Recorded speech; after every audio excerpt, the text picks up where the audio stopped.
Вие сте с Европа сутрин, а в студиото при нас е вече доктор Скендер Сила, представител на Световната здравна организация за България и ръководител на офиса на здравната структура у нас. С превода ще ни помага Вихраганчева. Сами се досещате какъв е основният акцент в разговора ни.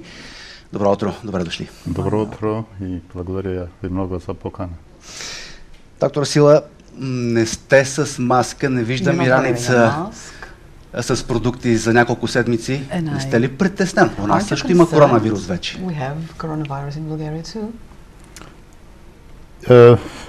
Well, as you know, the coronavirus has been spread worldwide. Коронавирусът се разпространява в целия свят. As of today, there are more than 107 countries, territories and areas that reported coronavirus in their countries. And also when we discuss with health authorities in Bulgaria, the matter was not whether we are going to have coronavirus, but when. Въпросът беше не дали ще се появи в България, а кога? И в отговор на вашия въпрос, сега е моментът да действаме бързо, с отговорност, и това се отнася за всеки един от нас. За да предотвратим по-нататъчното разпространение, защото, както знаете, до момента са съобщени 4 потвърдени случая в България от 2 области. И ако искаме да спрем по-нататъчното разпространяване на вируса, или поне да го отложим във времето, всички структури трябва да активизират максимално усилията си. Но не е достатъчно само държавата и местната власт да взима мерки. Всеки човек има своята роля в този процес. Сега е моментът ние, като част от обществото, да се държим по един отговорен начин и да следваме съветите, дадени от здравните органи на централно и местно равнище. Защото доказателствата, които са натрупани в други държави, показват, че единствено ако помогнем на хората да разберат това, може да се спре и да се задържи разпространението на този вирус. Може би последното е едно от най-важните. За да сме отговорни, трябва този проблем да бъде правилно комуникиран. Когато е правилно комуникиран, следва да има по-малко паника и повече отговорни действия.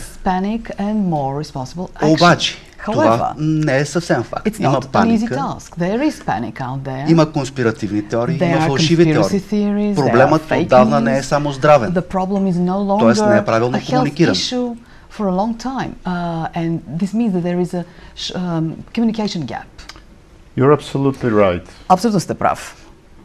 And in order to lessen this panic, за да се намали паниката and the fear of the people, и страха на хората, the individual should follow proper те трябва да се вслушват в правилните източници на комуникация, а не да четат всичко, което се пише по социалните медии.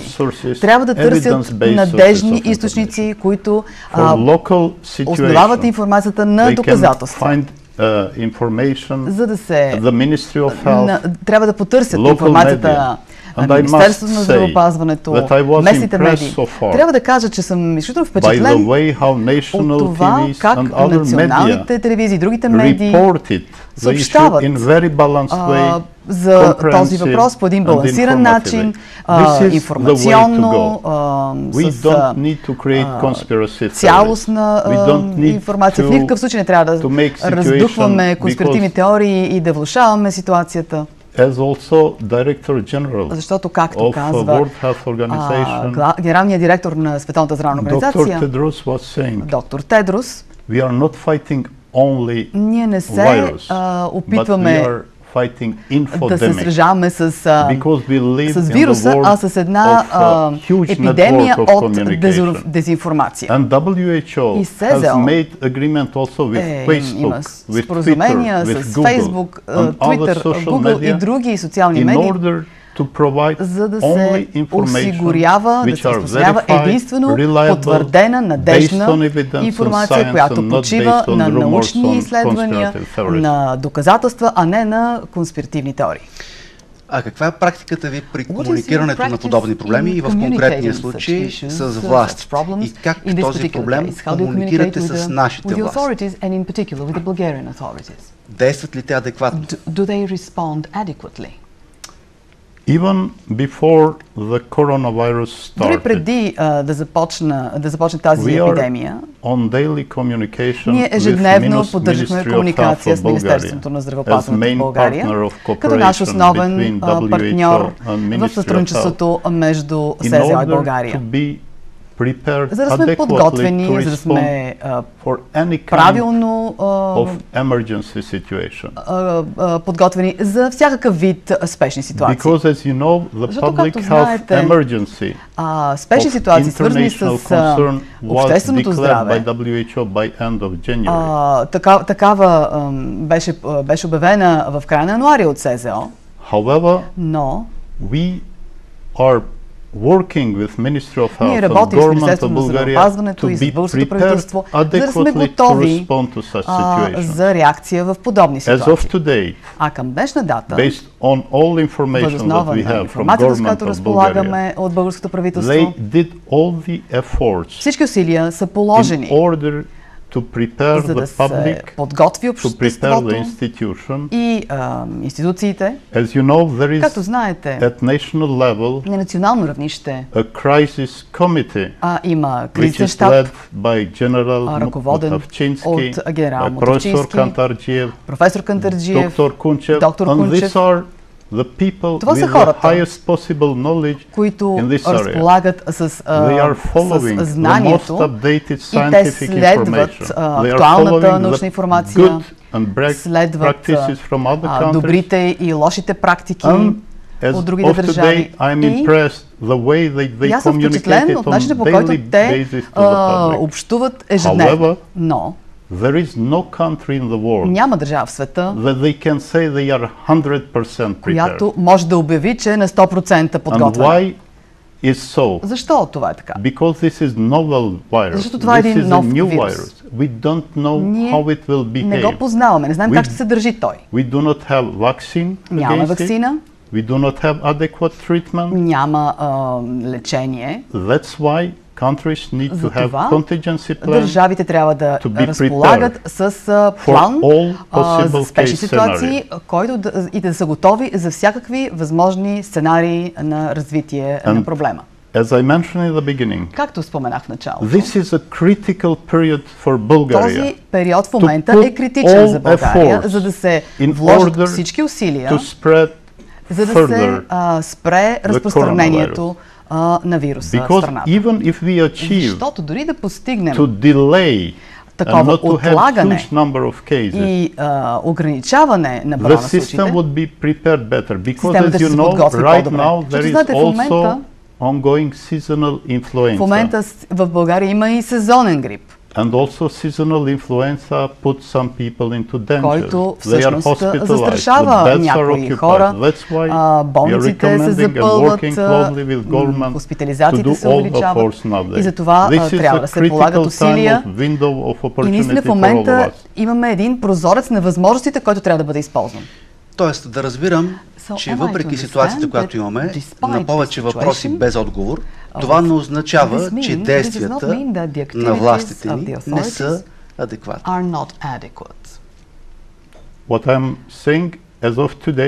Към днешна дата, дейностите, които са предприяти, са абсолютно адекватни. И те се основават на последните, най-новите препоръки на СЗО, на Европейския център за контрол на заболяванията и на другите международни институции. Но искам да изтъкна отново, Director General was mentioning, спомена генералният секретар на СЗО, ние всъщност влизаме в една неизвестна територия. And the major concern of И World основното Health притеснение на Organization Световната is здравна организация е свързано с if това, this virus would hit countries този вирус with може да засегне държави с слаби здравни системи и или които са в недобра подготвеност. И там няма да има оборудване или лични предпазни средства или добра готовност за реакция. Основният въпрос, който искам да изтъкна, два са аспекти. Медицинските специалисти и професионалисти, медицински персонал. Трябва да гарантираме, че те разполагат с адекватните лични предпазни средства. Prevention and control of infection within health facilities. И че има адекватни мерки за превенция и контрол на инфекциите в лечебните заведения. Чрез стриктна лична хигиена и действия за дезинфекциране на всичките лечебни заведения. И другата категория, за която трябва много да се внимава, е, че лицата над 60 годишна възраст и тези с хронични заболявания са най-уязвимите. И бих ги посъветвал да ограничат движенията си на места, където има прекалено много хора. Основното е да си мием ръцете. Всеки. Nowadays you don't need to shake hand with each and everyone that you meet. Няма нужда да се ръкуваме. No need to hug or няма нужда да се прегръщаме или целуваме, защото знаем как се разпространява този вирус.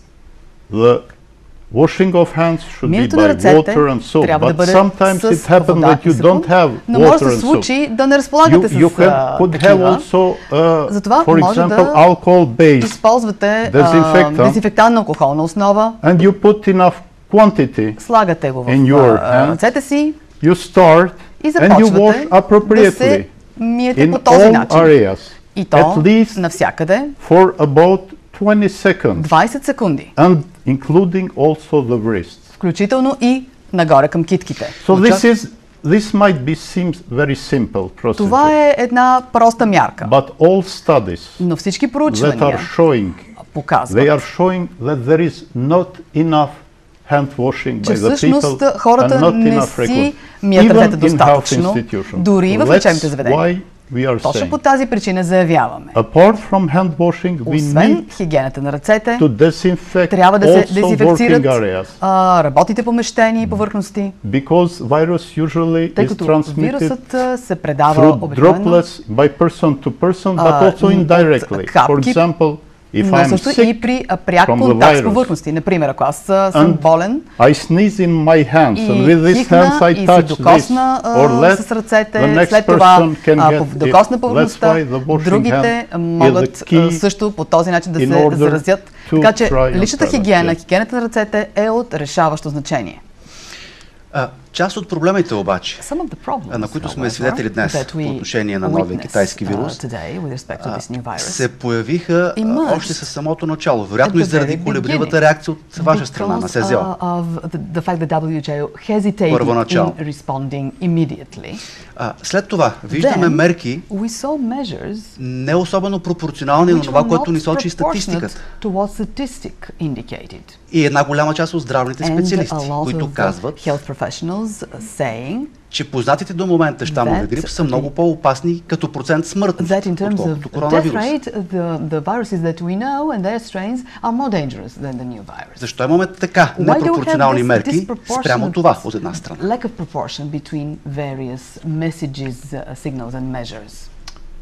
WHO is member states organization. Е организация, в която членуват различни държави. We are serving member states. Ние всъщност обслужваме тези държави членки. И нашите действия почиват на научни доказателства. There is ad hoc emergency committee. Има комисия, която взима спешни мерки, когато е необходимо. Which is established under international health regulations. И тя следва международните здравни регулации и правила. International binding document which is approved by member states. Документи, които са задължителни за всички държави и са одобрени от тях. And these members of ad hoc committee, the moment that they recommended to Director General, на тази комисия за спешни мерки, даде препоръки на генералния секретар to declare public health emergency of international concern, че е налице спешна ситуация в областта на общественото здраве от международно значение. It was declared. Това беше обявено. And Director General sent also letters to heads of states, изпрати писма на държавните глави, to ministries of health, на Министерството на здравеопазването, in order to be adequately prepared за да to respond се подготвят to this адекватно за new реакция emergent disease. на тази нова болест. If I understood you correctly, you mentioned that there are two types of the viruses. One is lighter and one more severe. Други различни видове вируси, единия по-лек, другия по-тежък. There was a study published in Chinese journals, публикувано в китайски издания, that came to such conclusion. Където се стигнало до такова заключение. However, но based on the reviews of other scientists from the world, различни проучвания и анализи на други учени по света, they found out се установило, that there were mistakes in methodology, че в методиката на тези изследвания има грешки. So they were not followed the rigorous scientific criteria for such studies, and sample size was very small, about 100 patients. Размера на извадката е бил твърде малък, само 100 пациенти са били включени в нея. And that's to now, based on all available scientific evidence, the virus is same and there is no mutation of the virus. Вирусът не е мутирал, той е един и същ от самото начало As of today, на инфекцията. Това е към днешна дата.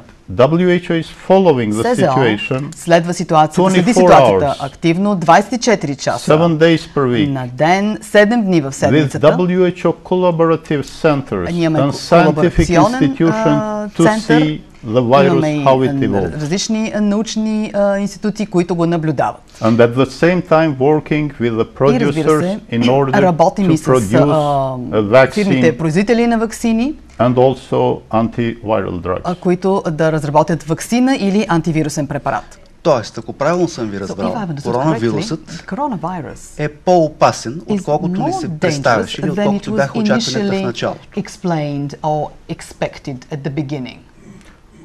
Indeed, you're right. If we compare coronavirus, ако съпоставим коронавирусът with the normal seasonal flu, с обичайния сезонен грип, based on the data that we have, seasonal flu would cause about 0.1 to 0.2%. Сезонният грип ще би предизвикал 0,2% смъртни случаи. As of today, based on the reported cases, на съобщените случаи, it's about 3 to 4%. Смъртността при коронавирус е 3 до 4%. But it also differs from country to country. Но всъщност във всяка държава ситуацията е различна. For example, South Korea, например, в Южна Корея, is the country that made the largest number of testing of the people. Има най-масовото тестване на хората. They have tested more than 10,000 изследвани са над 10,000 човека. And up to now 150,000 or even more. И сега те са стали вече 150,000 или може би повече. And their case fatality ratio is about 0.6%. Смъртността е 0,6%. Много по-ниска, отколкото средната. What we say is that we need to prepare for all these scenarios, за всички сценарии, and we would know the exact figure, точните статистики, how many people are infected, за заразените, only when we do so-called prevalent studies among general population. Направим така наречените проучвания за серопревалентността сред общата популация. Времето ни приключва. Много важен въпрос. Кога очаквате да е пикът и стоите ли зад позицията, че вирусът няма да отшуми и през горещите месеци? The virus will not go away in the hot summer days. Well, there are two features right now. В момента има две особености. We have fortunately downtrend in China. За щастие, в Китай тенденцията вече върви надолу. In recent days they are reporting less number of cases and deaths. Последните дни се съобщава за по-малко новозаразени и по-малко смъртни случаи. Which is very good news, което е много добра новина. Because as you know also China is main producer of personal protective equipment and masks which are very needed for най-големите количества лични предпазни средства, маски, които са изключително необходими. Но те си направиха специална болница, взеха много сериозни мерки, дезинфектират навсякъде ежедневно. Chinese authorities indeed made extraordinary interventions. Взеха изключителни мерки. And the second aspect that I wanted to raise is that we have unfortunately exponential increase in the rest of the world. Експоненциално увеличение на случаите в другите части на света. Situation right now in European region is in Italy. У нас пикът кога? What about Bulgaria? When can we expect a peak? Well, it's difficult to say. Трудно да се отговори. Absolutely, and it would depend all whether we have rigorous measures. От това какви мерки се вземат. Ако те са стриктни, our main aim is целта ни е to stop further spread. Спрем because we cannot just wait and see where is не the можем peak. да стоим и да чакаме кога ще дойде make пика. Sure that we have with rigorous measures че сме взели всички мерки, much possible cases за да имаме минимален брой случаи and to also reduce the impact of the people. Намалим въздействието върху обществото. Affected people да има по-малко заразени и също така по-малко. И топлото време как ще му повлияе? Това не ми отговорите. Накратко, моля. Well, it's we as situation stands today, the simplest and the most sincere answer, we don't know what would happen. Откровено казано, че не знаем какво ще се случи. To hope for the best, трябва да се надяваме, but we need to be prepared for the worst and not to expect that warm weather would change drastically situation. Очакваме, че топлото време изцяло ще промени ситуацията. While North Hemisphere that we are living going through the summer, as you know, the South Hemisphere знаете, когато тук е лято, в южното полукълбо започва зимата. Много ви благодаря. Благодаря за търпението на колегите от новините. Доктор Скендер Сила, представител на Световната здравна организация у нас.